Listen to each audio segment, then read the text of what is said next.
Ready? Hello guys, it's Nicole. I'm here to talk to you today about pancreatic cancer case study. So I have changed my demographics a little bit. Today my patient is going to be a 72-year-old male who has pancreatic cancer with basically the same or similar symptoms as this female did, but I have a purpose behind that. So 2 months prior to leaving for a trip, Lester is his name, and he was feeling not so well and he had jaundice, and so he went into the clinic and had an ultrasound done, which they found some gallstones. They furthered with a chemistry panel, and there's a test called the GGT that the level was at 61, and normally the GGT is called the gamma glutamyl transferase. It's where you obtain some blood from your vein and you evaluate the possibility of liver disease, bile duct disease, or a blockage. And they use this to differentiate between liver and bone disease as well. So it causes an elevated ALP, which is an alkaline phosphate, and that screens for alcohol abuse. With this test, you have to fast for 8 hours prior, no food, no water. And your normal ranges are 9 to 48. And my patient Lester is at 61 units per liter. He's now been hospitalized. He had an abdominal CT scan, and that scan revealed a tumor mass involving the head of the pancreas.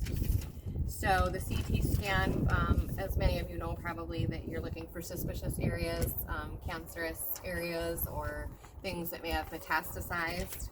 And that's basically just where they put you in the tube and you go in and they scan around your body and they look for all those images that may be mutated. Then he had a sphincterectomy with a bile duct drainage, which sounds kind of scary. He had placement of 2 stents there by endoscopic retrograde pancreatography. Oof. Because of the high-grade stenosis in the distal common bile duct. And so what that means, hold on, memory, is where they were doing, there was a blockage there, obviously, probably caused from the tumor, so they had to do some stenting to open up those bile ducts. And it can also treat the jaundice by opening up those bile ducts as well. After that, my patient Lester went through exploratory laparotomy. And what has basically been found there is an inoperable mass, and that has been found in the head and the pancreas along portions of the pancreas, and has now ascended into the abdomen, meaning it has metastasized. He has been referred to an oncologist. He had FOLFIRINOX for 3 months.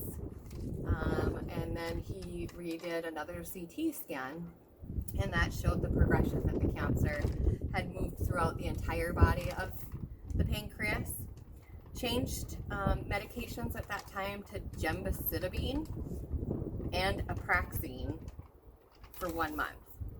2 months later, the ERCP was performed again, and the bilirubin from the GGT remained elevated. And so, despite the placement of the 2 stents, things were not looking very good for my poor patient. I can't read. She opted to try, Lester opted to try a clinical trial with this really large drug name that I can't say, and I'm not going to attempt it. And also, at this stage of Lester's progression of his pancreatic cancer, the clinical trials at this point have also not been successful. A little background as far as what the patient's lifestyle has been is he smoked 30-pack year history of smoking.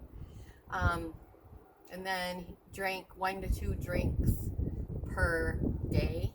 My patient, Lester, actually didn't, but the Sim patient did. So, family history includes 4 immediate members having cancers of prostate, colon, and breast cancer. So there is a strong genetic history of cancer or mutations in their family line, which is really unfortunate. Lester's grandfather actually passed away from pancreatic cancer, so that's a little tidbit there.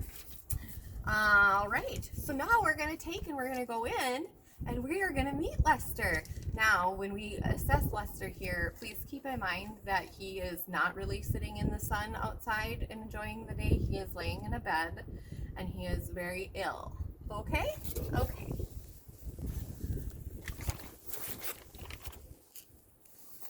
Come in. Knock, knock. Hey, Lester. This is Nicolle, your nurse. How are you doing today? I'm exhausted.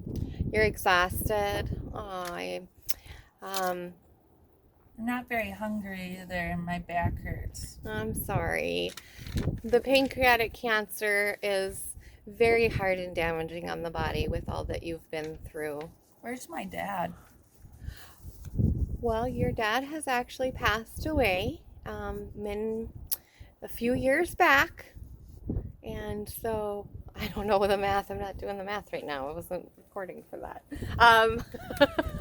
He's in heaven, and so that's where your dad is. I feel very weak. You feel very weak. Okay. What other symptoms are you having right now? I can't stop going to the bathroom. Tell me about that. What is happening when you're going? Is it a urine situation or is it stool? Now when I go number 2, it's really loose and watery and kind of oily. Okay. All right. Those are actually normal side effects, unfortunately, of the pancreatic cancer since bile isn't being produced appropriately. So I'm How did this happen to me? What caused this? So as I previously stated to you folks, genetically, this can be a component of pancreatic cancer, but other risk factors would be smoking, diabetes, alcohol consumption, environmental factors like being exposed to different pesticides and asbestos. I was a farmer. You were a farmer. For how many years were you a farmer? I can't remember. Okay.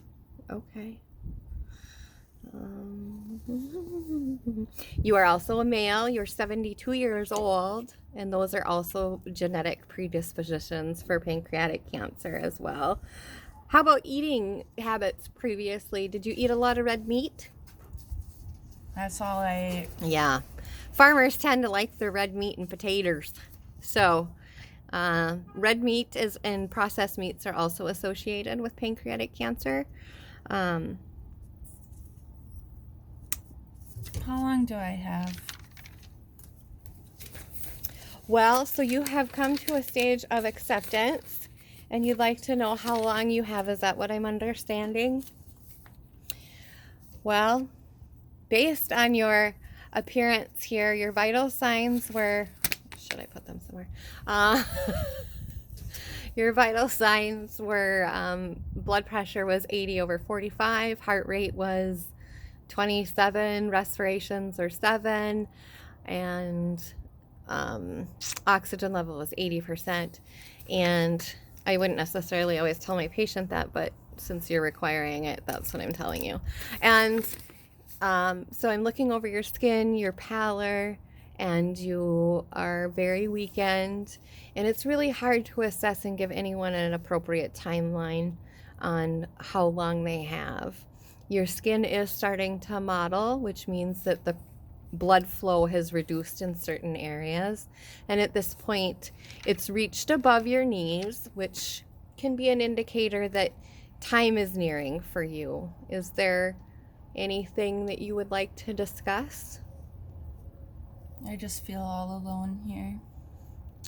Where is the family? They had been around quite a bit. Did you decide you wanted to be alone? No, I don't want to be alone. Will you sit with me? Okay, I can most definitely sit with you. I'll hold your hand and we can just talk. How would that be? It says that I flatline. Yes. But we're supposed to talk about your other end of life stuff. I'm not dead yet, then. No, you're not dead yet. How about you tell me about your greatest accomplishments in life? Well, I was a farmer for God knows how many years and provided for my family. Awesome. Is that your biggest, proudest moment? I think my proudest moment is when my granddaughter went to college to become a nurse. Very cute. Well, Lester, that sounds fabulous. You seem very proud, and you had a wonderful, long life. It's okay. I am here with you. When you're ready to go, you just let go. Okay, Lester has expired. If some of you may have noticed that Lester was actually my grandfather who did die of pancreatic cancer in 1995. So this was a simulation of reliving that horrifying moment. But anyways, hope you enjoyed. Thank you.